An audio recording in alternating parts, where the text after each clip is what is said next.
आज आपण homogeneous mixture आणि हेट्रोजिनियस मिक्सचर म्हणजे काय हे आपण पाहणार आहोत। खूप साधारण सोपा प्रयोग आहे। या ठिकाणी आपण पाहतो मी इथे पाणी घेतलेलं आहे, एका ह्याच्यामध्ये मीठ आहे, एका ह्याच्यामध्ये वाळू आहे।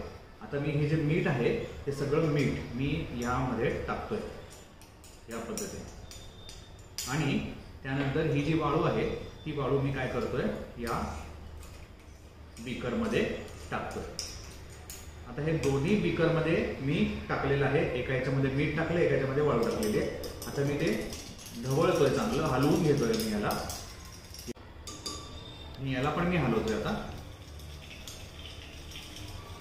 थोडी माती असल्यामुळे थोडं पाणी गढूळ झालेलं आहे याच्यामध्ये, पण ह्याला आपल्याला आता थोडा वेळ ठेवावा लागेल। या ठिकाणी आपण पाहतोय की मीठ ज्याच्या पाण्यामध्ये टाकलेलं आहे पूर्णपणे विरघळलेलं आहे, त्यामुळे हे एकच फेज दिसतंय बघा।